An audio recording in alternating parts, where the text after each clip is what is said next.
मजबूत इरादों के साथ बढ़ते कदम। सच्ची है आवाज, नहीं रुकेंगे हम। चौथे स्तंभ का फर्ज अदा करके है जो सच वही दिखाएंगे हम। देखते रहिए AR न्यूज। आप देख रहे हैं आलिशान आर न्यूज। नमस्कार, स्वागत है आप सभी का AR न्यूज में। मैं हूं आपके साथ जहरा शेख। खबरें विस्तार से जानेंगे, उससे पहले नजर डालते हैं अब तक की सुर्खियों पर।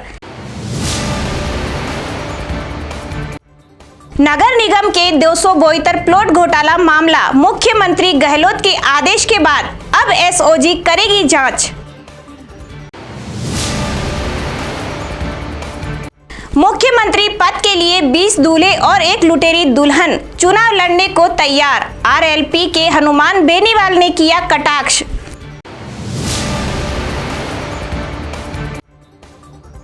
पत्नी की हत्या के आरोपी पति को उम्र कैद की सजा, गला दबाकर की थी हत्या।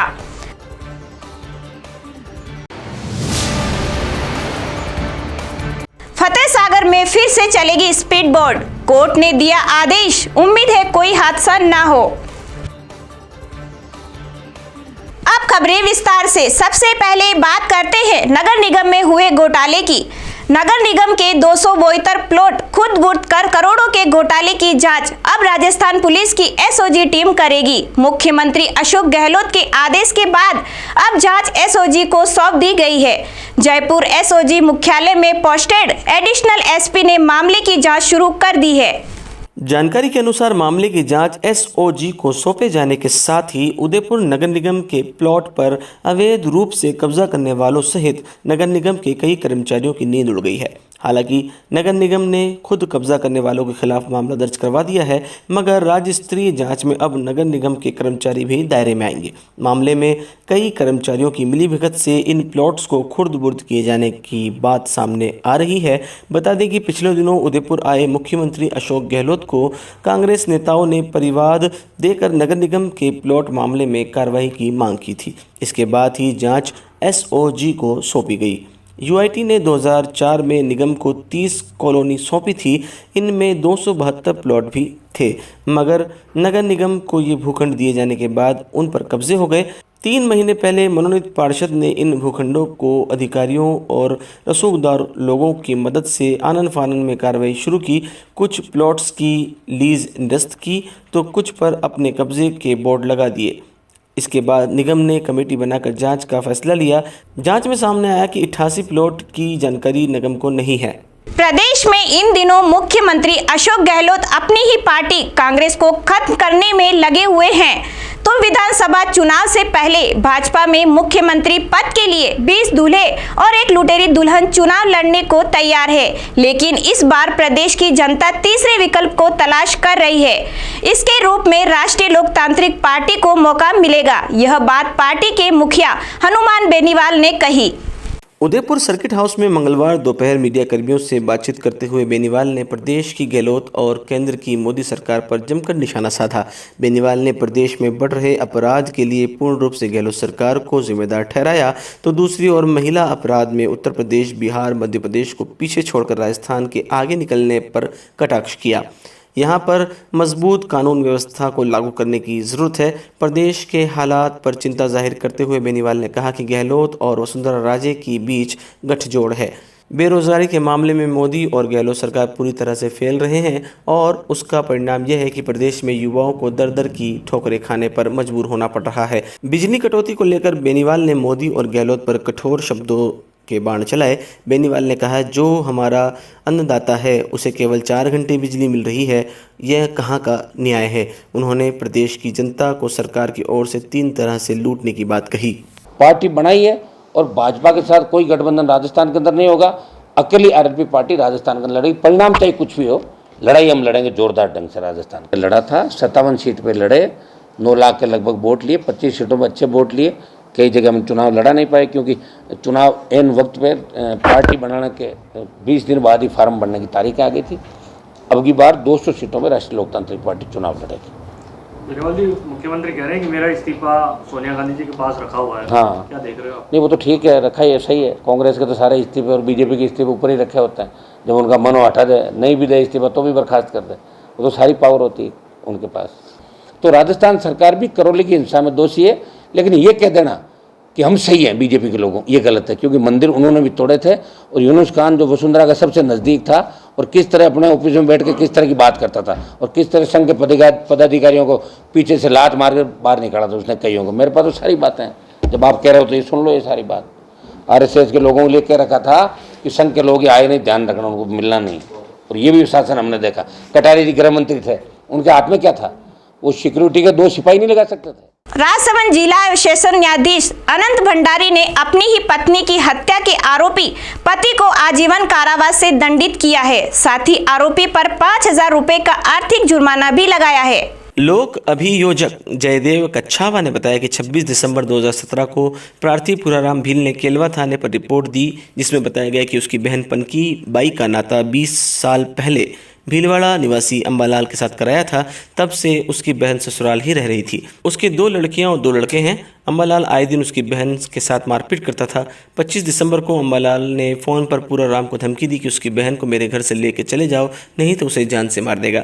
26 दिसंबर को जब सुबह पुराराम अपनी बहन के घर आया तो देखा कि बहन पानकी मरी पड़ी हुई है। उसके पूरे शरीर में, हाथ पैर में और पेशाब करने की जगह पर चोटें आई हुई थी। उसने अपनी भांजी को पूछा तो बताया कि रात में पापा ने माँ को ठोका, गला दबाया, जिससे मां की मौत हो गई। पापा को मारपीट से मना किया तो वह नहीं माने। केलवाड़ा पुलिस ने न्यायालय में आरोपी अंबालाल के विरुद्ध आरोप पत्र प्रस्तुत किया। न्यायालय में अभियोजन की ओर से पैरवी करते हुए लोक अभियोजक जयदेव कच्छावा ने 16 गवाह के बयान न्यायालय में लेखबद्ध कराए तथा दस्तावेजी साक्ष्य में 20 दस्तावेजों का न्यायालय में प्रदर्शित किया गया। न्यायालय द्वारा दोनों पक्षों की बहस सुनने के पश्चात सेशन न्यायालय द्वारा आरोपी अंबालाल को अपनी पत्नी की हत्या के आरोप में दोषी मानते हुए धारा 302 के भारतीय दंड संहिता के आरोप में आजीवन कारावास दिया गया। दिनांक 16/12/2017 को पुलिस थाना केलवाड़ा पर पुराराम भील ने एक लिखित रिपोर्ट पेश की थी। उसमें उसकी बहन पनकी बाई की हत्या के संबंध में एक रिपोर्ट पेश की थी। पनकी का विवाह अंबालाल के साथ नाता हुआ था। अंबालाल और पनकी बाई के बीच में लड़ाई झगड़ा होता था। अंबालाल ने अपनी पत्नी पनकी के साथ मारपीट की, जिससे उसकी मृत्यु हो गई। उसकी मृत्यु के पश्चात उसके भाई ने पुलिस थाना केलवाड़ा पर लिखित रिपोर्ट दी थी, जिसमें अनुसंधान में अभियुक्त अंबालाल को गिरफ्तार कर न्यायालय में पेश किया गया। उसके विरुद्ध 16 गवाह और 20 दस्तावेजी साक्ष्य प्रदर्शित करवाए गए। आज जिला एवं सेशन न्यायाधीश श्री अनंत जी भंडारी ने अभियुक्त अंबालाल को आजीवन कारावास व 5,000 रुपये के अर्थदंड से दंडित किया है। उदयपुर के फतेह सागर में अब रामदेव जनरल मोटर्स की स्पीड बोट भी चल सकेगी। इसके लिए UIT ने परिवहन विभाग को बोट के लिए फिटनेस और लाइसेंस जारी करने को कहा है। ऐसे में अब अगले कुछ दिनों में रामदेव मोटर्स स्पीड बोट सहित सभी बोट फतेह सागर में चल सकती है। फतेह सागर में बोटिंग को लेकर ये मामला पिछले लगभग 3 महीने से राजस्थान हाईकोर्ट में चल रहा था, जिस पर कोर्ट ने फैसला सुनाया। फैसले के आधार पर UIT ने परिवहन विभाग को लिखा है। मामले में हाईकोर्ट ने रामदेव मोटर्स की 7 नावों को चलाने की अनुमति दी है। इनमें नाव संचालक को यूरो 6 इंजन की बाध्यता नहीं होगी। वहीं कोर्ट के आदेश अनुसार 6 महीने के भीतर सोलर ऊर्जा या बैटरी आधारित इंजन लगाना होगा। इसके लिए UIT ने राजस्थान हाईकोर्ट के 30 मार्च को दिए फैसले का हवाला दिया। इसके तहत जो एक नाव दुर्घटनाग्रस्त हुई थी, उसे छोड़कर सभी नावों को परमिट जारी करने को कहा गया है। बता दें कि 8 जनवरी से रामदेव मोटर्स की नावें फिटनेस निरस्त होने के बाद से बंद पड़ी थी। दरअसल जनवरी में रामदेव मोटर्स की एक खाली नाव पलट गई थी, जिसके बाद परिवहन विभाग ने रामदेव मोटर्स के सभी नावों का संचालन बंद कर दिया था। ये नाव CNG से चलती थी। DTO डॉक्टर कल्पना शर्मा ने बताया कि UIT से पत्र मिला है और जाकर नावों का निरीक्षण कर फिटनेस जारी कर दी जाएगी। वहीं रामदेव मोटर्स के मैकश खान ने कहा कि हम सभी नियम कायदों को ध्यान में रखते हुए नाव चला रहे हैं। पर्यटकों की सुरक्षा हमारे लिए सबसे महत्वपूर्ण है। 1 जनवरी 2022 को फतेह सागर मुंबई बाजार के सामने message Shri Ramdev general Motors Jodhpur की फर्म को फतेह सागर झील में 7 बोटों का संचालन करने की अनुमति प्रदान हुई थी। उसमें 3 स्पीड बोट, 3 नॉर्मल और 1 रेस्क्यू, जिसका संचालन हम सुचारू रूप से कर रहे थे। 8 जनवरी 2022 को हमारी एक स्पीड बोट में कुछ कमी हमें लगी, उस वजह से हम उसको ठीक करने के लिए हम उसको बाहर निकाल रहे थे। बाहर निकालते समय किनारे पे जाके वो बोट किसी कारणवश पलट गई थी। उसमें किसी तरह कोई पैसेंजर नहीं थे, कोई ड्राइवर नहीं था, किसी तरह की कोई जान माल की हानि नहीं हुई थी। उसके पश्चात से लेकर अभी तक हमारी नावों का संचालन नहीं हो पा रहा था। उसमें एक दिक्कत ये भी थी कि जब यूआईटी ने टेंडर दिया तो उसमें यूरो 6 नामक इंजन की उपयोगिता उन्होंने रखी थी, जबकि यूरो 6 इंजन भारतवर्ष में कहीं भी आउटबोर्ड इंजन किसी भी नाव में अभी तक उपयोग में नहीं लिया जा रहा है। उस वजह से हमने माननीय उच्च न्यायालय का दरवाज़ा खटखटाया और माननीय उच्च न्यायालय में हम विगत 3 महीने से प्रयास कर रहे थे कि बिना यूरो 6 की बाध्यता के नाव संचालन करने की अनुमति हमें प्रदान हो।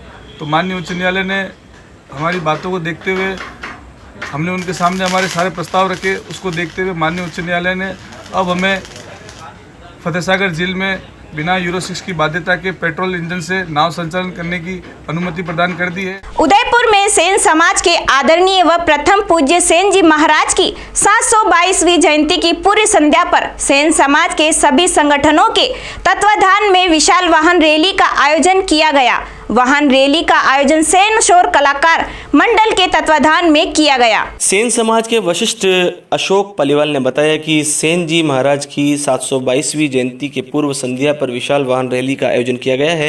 रैली में समाज के विकास संस्था के शोर कलाकार मंडल, नवयुवक संगठन व महिला संगठन की भागीदारी रही। पालीवाल ने बताया कि सेन जी महाराज विश्व के बड़े चिकित्सक, उन्होंने अपने जीवन में बहुत बड़े काम कार्य किए हैं और वे विष्णु के परम भक्त भी रहे हैं तथा वे सेन समाज की प्रेरणा रहे हैं। रैली टाउन हॉल से शुरू होकर शहर के विभिन्न चौराहों से होती हुई मास्टर कॉलोनी स्थित सेन भवन पर जाकर समाप्त हुई तथा रैली में बेटी बचाओ बेटी पढ़ाओ तथा स्वच्छता का संदेश देते हुए झांकियां रखी गई। आज बहुत ही खुशी का दिन है कि हमारे जो सेन जी महाराज हैं, जो दुनिया के सबसे बड़े हेयर ड्रेसर और दुनिया के बड़े चिकित्सक थे, जिनकी वजह से आज हमारे जो समाज है, जो हमारा प्रोफेशन है, उसका नाम रोशन हुआ है। उनकी 722वीं जयंती है। इस उपलक्ष्य में आज सेन शोर कलाकार मंडल और क्रांति नवयुवक संगठन और सेन समाज के सभी महानुभाव यहाँ इकट्ठा हुए, महिलाएं, पुरुष, माताएं, बहनें, भाई लोग, और इन्होंने एक विशाल रैली निकाली है और आज बहुत ही उत्साह के साथ ये उत्सव मनाया गया है। आज सेन जयंती महोत्सव मना रहे हैं हम। सेन जी महाराज की 722वीं जयंती पर्व मनाया गया। आज हमने टाउन हॉल से एक विशाल रथ और शोभा यात्रा निकाली जो मास्टर कॉलोनी सेन भवन में जाकर के समाप्त हुई। इसमें हमने काफ़ी अच्छे संदेश दिए हैं। सर्वप्रथम तो स्वच्छ भारत और स्वच्छ देश हमारा, इसके ऊपर हमारा बिल्कुल फोकस रहा। और फिर जब हमारे घर में बच्चे, छोटे बच्चे, लड़के और लड़कियां सभी बराबर हैं और लड़कियों को भी पढ़ाना चाहिए। आज जब जिस प्रकार से भ्रूण हत्या हो रही है तो उसमें हम दहेज प्रथा नहीं दे करके, और इस पर हमारा स्पेशली फोकस रहा है कि हम दहेज नहीं दें और कन्याओं को पढ़ाया जाए। अजमेर दरगाह थाना पुलिस ने सोमवार सुबह जेब तराश गिरोह पर शिकंजा कसते हुए 4 जनों को संदिग्ध हालत में घूमते पकड़ा। पुलिस ने आरोपियों से तलाशी में 14 एंड्रॉइड मोबाइल फोन बरामद किए, जिनकी कीमत 5 लाख रुपए आंकी गई है। बरामद मोबाइल फोन के संबंध में संतोषजनक जवाब नहीं देने पर पुलिस ने चोरों को शांति भंग में गिरफ्तार कर मोबाइल फोन धारा 102 में जब्त किए। पुलिस मोबाइल फोन के मालिकों की तलाश में जुटी है। थाना प्रभारी दलबीर सिंह फौजदार ने बताया कि दरगाह क्षेत्र में भीड़भाड़ में मोबाइल फोन व चेन स्नैचिंग की वारदातों को रोकने के लिए एसपी विकास शर्मा की ओर से चलाए जा रहे विशेष अभियान में अतिरिक्त पुलिस अधीक्षक व सह वृत्ताधिकारी डॉक्टर प्रियंका रघुवंशी के नेतृत्व में कार्रवाई करते हुए जेब तराशी की वारदातों को अंजाम देने वाले संदिग्ध सुलेमान, मोहम्मद अरबाज, मोहम्मद इरशाद और किशोर को दबोचा। पुलिस ने चारों के कब्जे से 14 एंड्रॉयड मोबाइल फ़ोन बरामद किए। बरामद फ़ोन को पुलिस जब्त कर अनुसंधान जारी कर दिया है। ये लगातार जो दरगाह में मोबाइल चोरियां हो रही थी, उसमें अब चूँकि लगातार रमज़ान के माह में थोड़ी भीड़ कम है और हमारे पास समय था, तो हम लगातार श्रीमान पुलिस अधीक्षक महोदय के जो आदेश हैं कि जितनी चोरी वारदातें उर्स से लेकर अब तक हुई हैं उसमें पूरी कोशिश करके और एक टीम लगा के कार्रवाई करते रहे। उसी क्रम में पिछले 3-4 माह से हम लगातार लगे हुए हैं और कल 4 लड़के जो अलग अलग जगह से हैं और बाहर से आकर के काम करते हैं, अलग अलग तरह का, जैसे चूड़ी बनाने का काम करते हैं, कुछ लोग इधर दरगाह बाज़ार में फुटपाथ पे सामान बेचते हैं, सुराग रस्सी से 4 लड़कों को पकड़ा है। उनसे 14 महंगे मोबाइल बरामद किए हैं, जिनके बारे में उनके पास कोई दस्तावेज नहीं है खरीदने के। पूछताछ में प्रथम दृष्टया स्वीकार किया कि हमने ये चोरी के मोबाइल हैं और संदिग्ध मानते हुए उक्त चोरी के मोबाइलों को जब्त किया है, तथा उनकी जो स्वामित्व संबंधी जो जांच है वो लगातार करते हुए हम जो मोबाइल के जो ओनर हैं उनको सुपुर्द करें।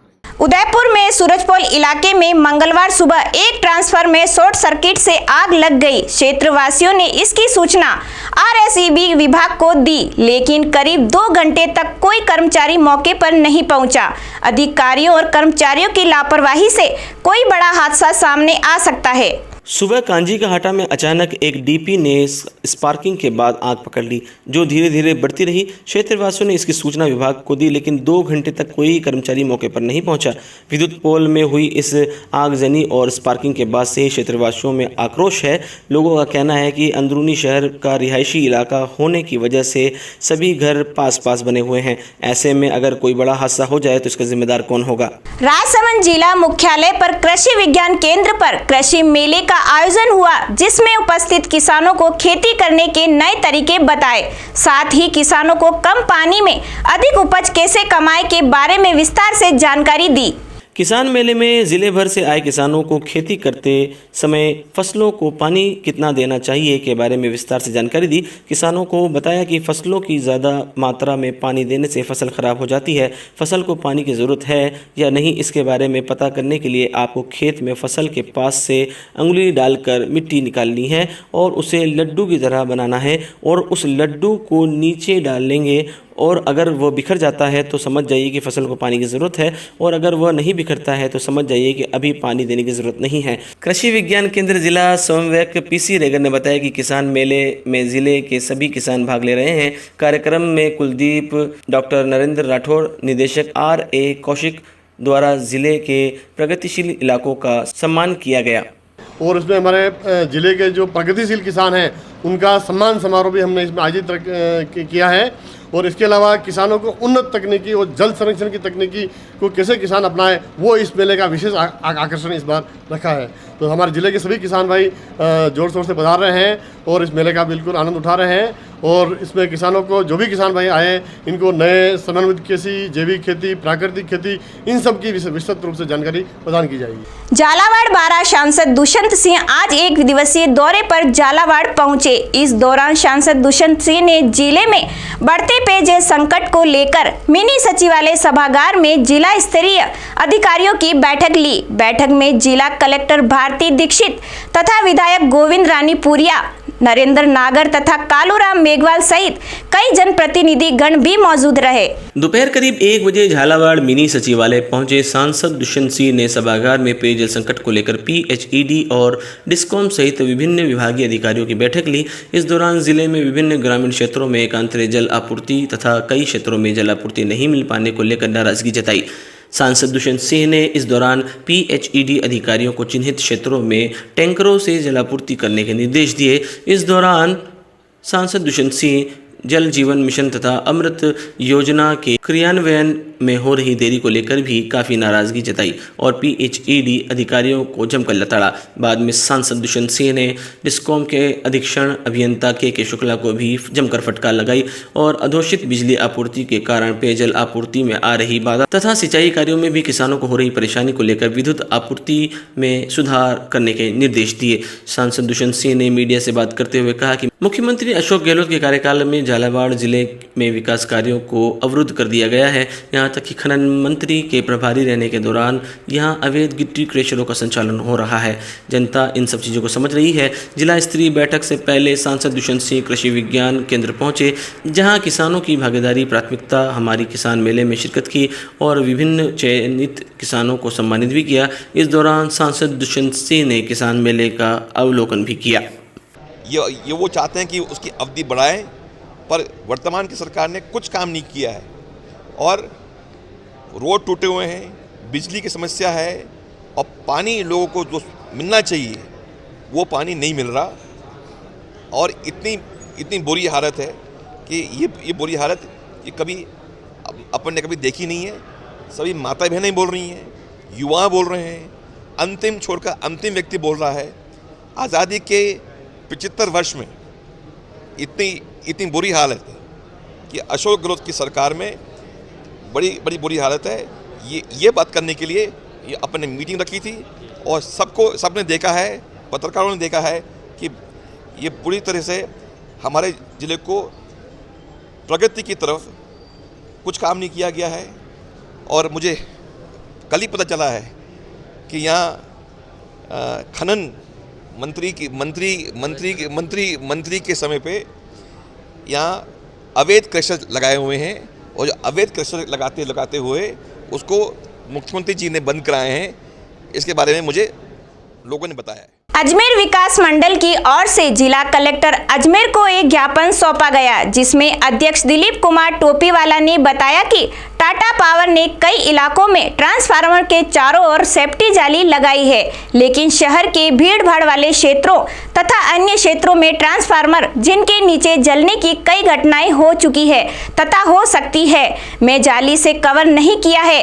ऐसे ही कई ट्रांसफार्मर शहर के भीड़ भाड़ वाले क्षेत्र जिनमें धान मंडी, पुरानी मंडी, चूड़ी बाजार, केसरगंज, मदार गेट पर तथा अन्य क्षेत्र में जाली कहीं भी नहीं लगी है एवं कभी भी जबरदस्त गर्मी के चलते कोई भी बड़ा हादसा हो सकता है एवं उससे पूर्व कृपया कर टाटा पावर से सभी ट्रांसफार्मर के साइडों में जालियों से चारों तरफ से तुरंत कवर कराने की कृपा करें ताकि जनता सुरक्षित रहे व कोई भी दुर्घटना ना हो सके। अजमेर विकास मंडल एक ज्ञापन माननीय जिलाधीश महोदय को देने जा रहा है अजमेर की एक मुख्य समस्या के लिए। अजमेर के चारों तरफ सभी स्थानों पर ट्रांसफार्मर जो लगे हुए हैं बिजली के, बड़ी गर्म मौसम हो गया है और बड़ी दुख की बात है कि शहर के भीड़ भरे क्षेत्रों में इस तरह की जालियों से उसको कवर नहीं किया है। इसी सिलसिले में हम आज ज्ञापन देने आए हैं। टाटा पावर ने कई इलाकों में ट्रांसफार्मर के चारों ओर सेल्फी जालियां लगाई है, लेकिन शहर के भीड़ भाड़ वाले क्षेत्रों और अन्य क्षेत्रों में ट्रांसफार्मर जिनके नीचे जलने की कई घटनाएं हो चुकी है तथा हो सकती भी हैं।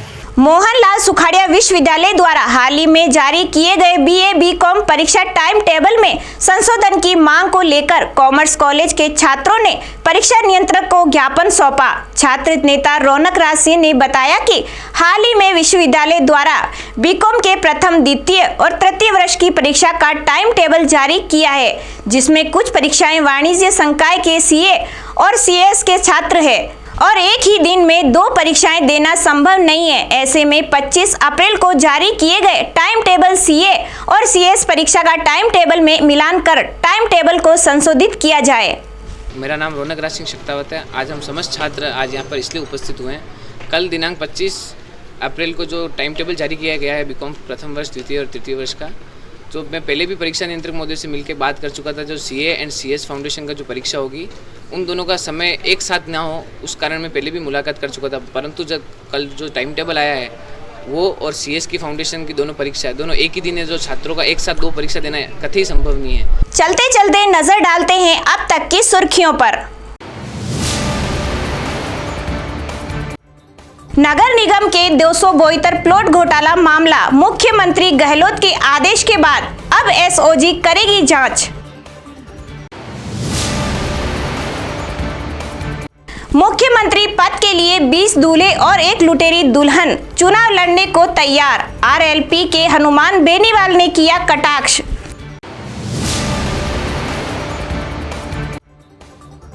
पत्नी की हत्या के आरोपी पति को उम्र कैद की सजा, गला दबाकर की थी हत्या।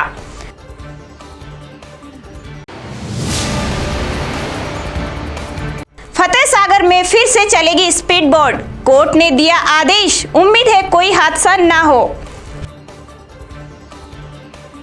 हमारे चैनल से बने रहने के लिए हमारे चैनल को लाइक और सब्सक्राइब जरूर करें। देखते रहे AR न्यूज़। नमस्कार। सत्य परेशान हो सकता है, पराजित नहीं। आप देख रहे हैं आलिशान R न्यूज़।